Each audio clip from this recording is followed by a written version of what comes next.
So you've got all the information you need about when the elections are and what they're about.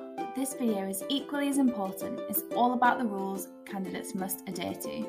There are 7 rules all candidates must stick to. This video will talk you through each of them in more detail.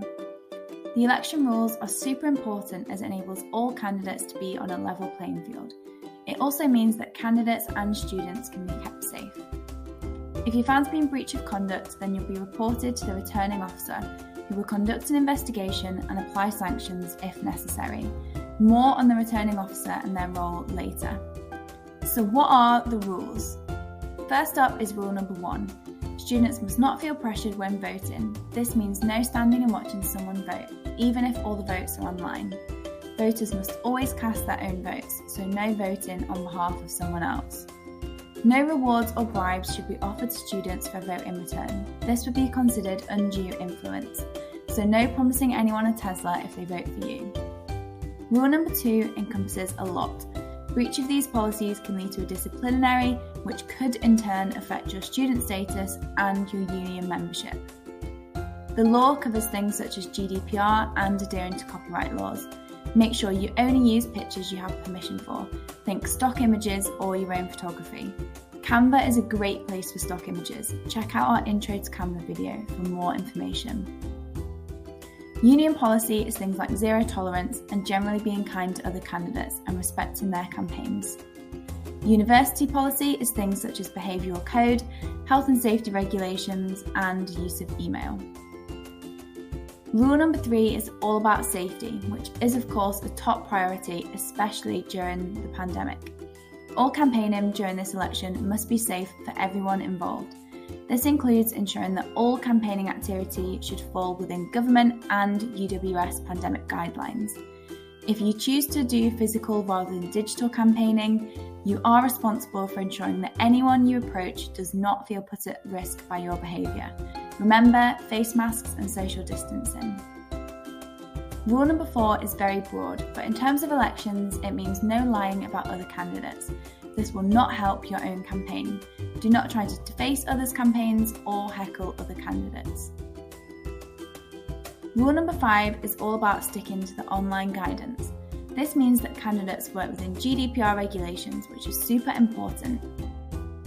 Website guidance is limited. You can create your own website or blog so long as it is within the budget. More on the budget in rule number 6.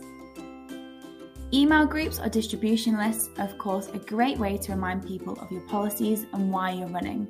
However, you must not use lists or groups gained from third parties. That includes school lists, department lists, union society lists, or a union or uni Facebook group. A great way to get your message out is to reach out to your personal network of friends. Start there and see how you can grow. Social media is of course vital in a campaign in 2022. Healthy debate is great, but remember to focus on your own campaign, not other candidates, so no defamatory remarks. And please make sure to check people's permission if you're using their pictures or if you're tagging them in your Instagram posts.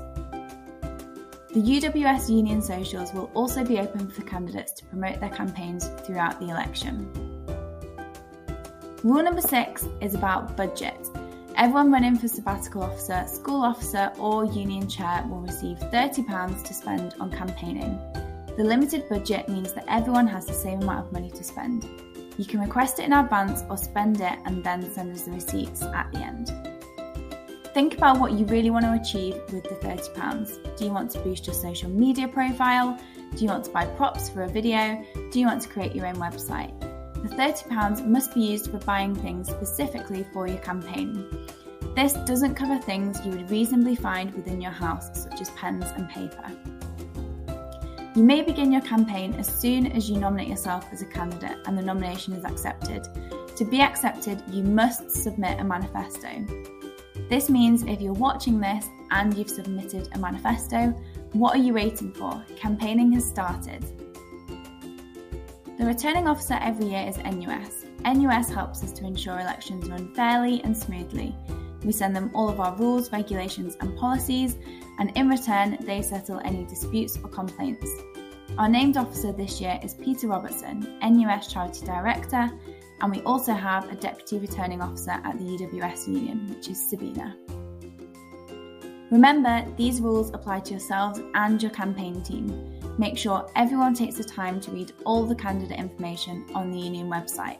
The last thing to say is good luck.